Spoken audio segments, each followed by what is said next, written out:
নমস্কার বন্ধুরা, শিলার রান্নাঘরে সবাইকে স্বাগত জানাই। আশা করি তোমরা ভালো আছো, আমিও ভালো আছি। আজকে তৈরি করব বাসমতি চাল দিয়ে বা দেরাদুন রাইস দিয়ে সাদা পোলাও। সঙ্গে থেকে তোমরা আমার এই রেসিপিটা দেখতে থাকো। রেসিপিটা দেখার শুরুতে একটা লাইক দিয়ে পাশে থেকো, কমেন্ট করে জানিও, শেয়ার করে বেশি বেশি করে। ইউটিউব থেকে দেখলে চ্যানেলটিকে সাবস্ক্রাইব করে পাশে থেকো। ফেসবুক থেকে দেখলে ফেসবুক পেজটিকে ফলো করে আমার সঙ্গে থেকো। দেখো কত সুন্দর হয়েছে দেখতে, আর প্রত্যেকটা দানা একদম লম্বা লম্বা রয়েছে। তাহলে দেখতে থাকো কিভাবে আমি তৈরি করছি। দেরাদুন রাইস নিয়ে নিয়েছি।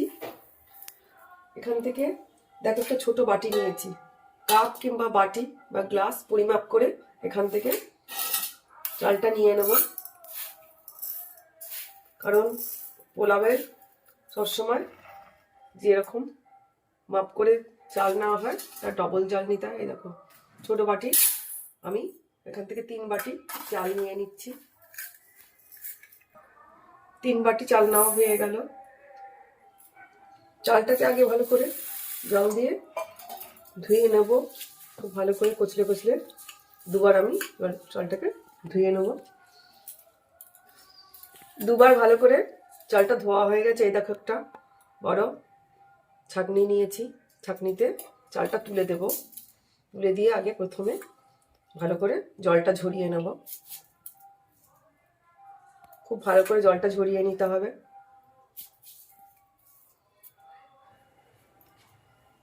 দেখো এর মধ্যে রেখে দিলে আস্তে আস্তে জলটা ঝরে যাবে। এবার চলো গ্যাসে কিভাবে তৈরি করছি দেখতে থাকো তাহলে। দেখো কড়াইটা গ্যাসে বসিয়ে দিয়েছি, গরমও হয়ে গেছে। এবার এতে আমি 1.5 চামচ মতন ঘি দিয়ে দেব।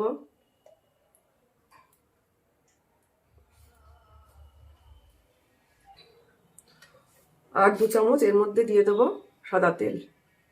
তোমরা চাইলে শুধু ঘি দিয়েও তৈরি করে নিতে পারো। আমি সাদা তেল আর ঘি দুটো একসঙ্গে মিশিয়ে করছি।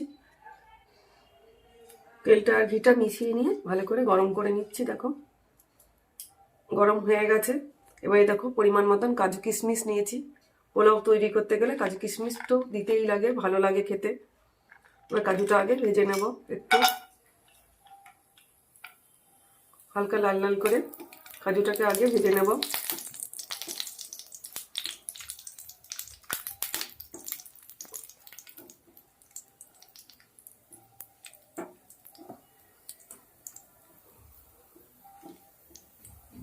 কাজুটা হালকা লাল লাল ভাজা হয়ে গেছে। এবার ওর মধ্যে কিশমিশটা দিয়ে দেব। কাজু কিশমিশ একসঙ্গে দিলে কিশমিশটা পুড়ে যাবে, তাই জন্য কাজুটাকে আগে হালকা লাল লাল করে ভেজে নিলাম। এবার কিশমিশ আর কাজু একসঙ্গে ভেজে নেব হালকা লাল লাল করে। কাজু আর কিশমিশ হালকা লাল লাল করে ভাজা হয়ে গেছে। এবার আমি তুলে নেব।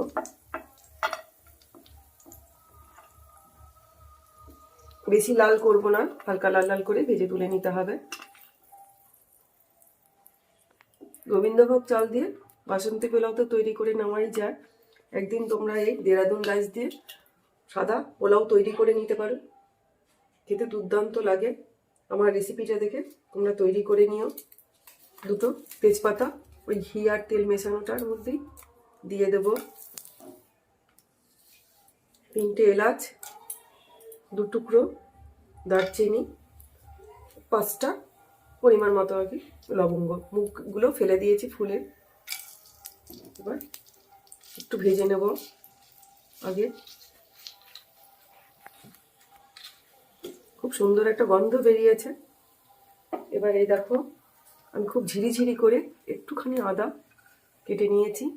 তোমরা চাইলে এটা গ্রেটারেও গ্রেট করে নিতে পারো। এই আদাটা এবার আমাদের দিয়ে দেবো।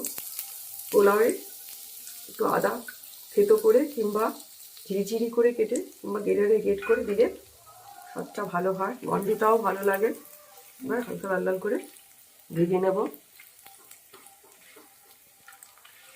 হালকা লাল লাল করে ভাজা হয়ে গেছে সব কিছু। এবার এই দেখো জল ঝরিয়ে রেখেছি যে চালটা, পুরোটাই জল ঝরে গেছে। এবার এটা দিয়ে দেব।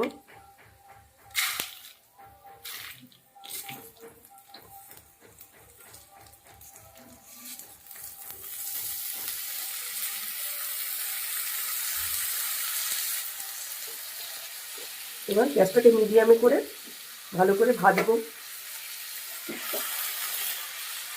যত সুন্দর করে এই চালটাকে ভাজা হবে, দেরাদুন রাইসটাকে আর কি ভেজে নেবে, ততটাই খেতে সুস্বাদু হবে দেরাদুন রাইসের সাদা পোলাও। ইউটিউব থেকে নতুন বন্ধুরা যারা আমার এই রেসিপিটা দেখছো, চ্যানেলটিকে সাবস্ক্রাইব করে পাশে থেকো, পাশে থাকা বেল আইকনটা প্রেস করে দিও যাতে ভিডিও বেরোলে প্রথমে তোমাদের কাছে পৌঁছে যায়। গ্যাসটাকে মিডিয়ামে রেখে চালটাকে খুব ভালো করে ভেজে নেব।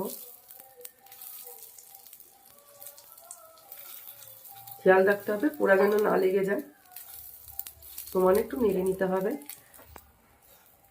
সরস্বতী পুজো উপলক্ষে খুব ঝটপট তৈরি করে নেওয়া যায়, তোমরাও তৈরি করে নাও।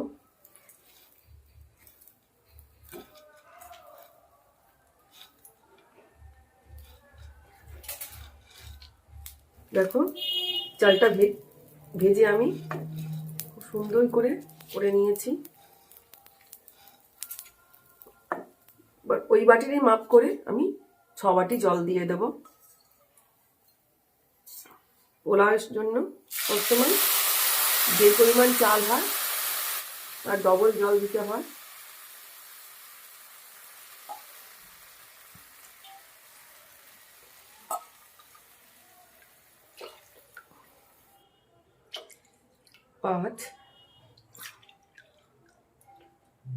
এই যে 6 বাটি জল দিয়ে দিলাম। এবার ভালো করে মিশিয়ে দিলাম জলটাকে চালের সঙ্গে। মিডিয়াম আছে 10 মিনিট আগে ফুটিয়ে নেব। ঢাকা দিয়ে দিলাম।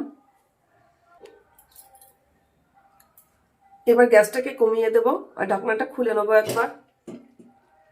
দেখো অনেকটা হয়ে গেছে, ভালো করে একটু নাড়িয়ে চাড়িয়ে দেব। খুব সুন্দর একটা গন্ধ বেরিয়েছে, একটু নাড়িয়ে চাড়িয়ে দিলাম।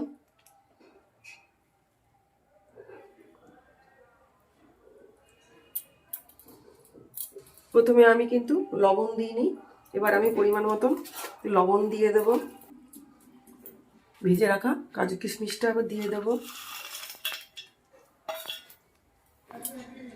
এবার ভালো করে আরেকবার মিশিয়ে দেব।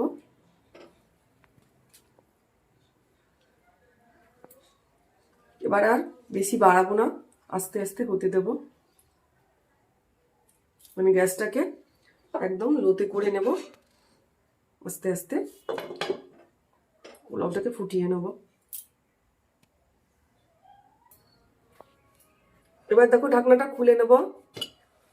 তৈরি হয়েই গেছে, একদম নামানোর পর্যায়ে চলে এসছে। পর্যায়ে আমি পরিমাণ মতন চিনি দিয়ে দেব। যে যেরকম মিষ্টি খাবে ঠিক সেরকম চিনি দিয়ে নিতে হবে।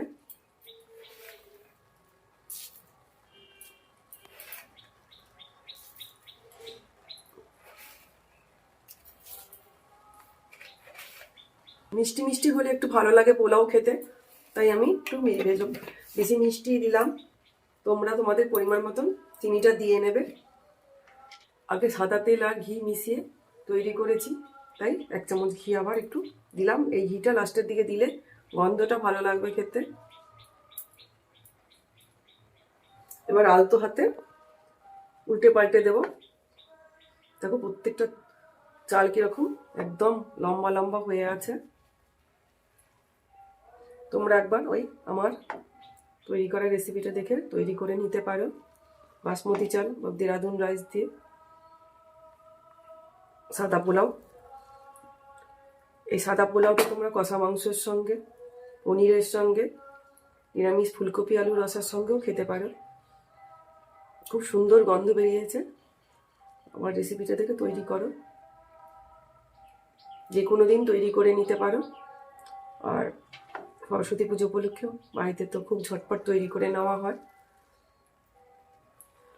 সব মেশানো হয়ে গেছে। এবার আমি আরও 5 মিনিট ঢাকা দিয়ে রাখবো। 5 মিনিট পরে ফিরে আসছি, তোমাদেরকে দেখাচ্ছি কেমন হয়েছে তৈরি। 5 মিনিট কম আছে পোলাওটা তৈরি করে নিলাম। এবার গ্যাসটা বন্ধ করে দিচ্ছি। 5 মিনিট রাখার পর স্ট্যান্ডিং টাইমে তোমাদেরকে সার্ভ করে দেখাচ্ছি কেমন হয়েছে। 5 মিনিট রেখে দিয়েছিলাম, এবার 5 মিনিট পরে ঢাকনাটা খুলে দিচ্ছি। খুব সুন্দর গন্ধ বেরিয়েছে, দেখো কত সুন্দর লম্বা লম্বা প্রত্যেকটা চাল রয়েছে, একটা অপরের সঙ্গে লাগেনি। আমার পদ্ধতিটা দেখে তোমরা তৈরি করে নাও, দুর্দান্ত লাগে খেতে। সরস্বতী পুজো উপলক্ষে বাড়িতে তৈরি করে নিতে পারো। সাদা পোলাও, দেরাদুন রাইস বা বাসমতি চাল দিয়ে, দেখো কত সুন্দর একদম ঝরঝরে লম্বা লম্বা দানা, সঙ্গে আছে বেগুন দিয়ে পোড়ে ভাজা, আর আছে ফুলকপি আলুর রসা। তোমরা এটা ফুলকপি আলুর রসা, পনিরের রসা কিংবা কষা মাংসের সঙ্গেও খেতে পারো। তোমরা কে কে তৈরি করলে কমেন্ট করে জানিও। ইউটিউব থেকে নতুন বন্ধুরা যারা আমার চ্যানেলটিকে এখনো সাবস্ক্রাইব করোনি, সাবস্ক্রাইব করে পাশে থেকো। ফেসবুক থেকে দেখলে ফেসবুক পেজটিকে ফলো করে আমার সঙ্গে থেকো। সবাই ভালো থেকো, সুস্থ থেকো। দেখা হচ্ছে তোমাদের সঙ্গে আবার অন্য কোনো ভিডিওতে অথবা লাইভে। ধন্যবাদ সবাইকে।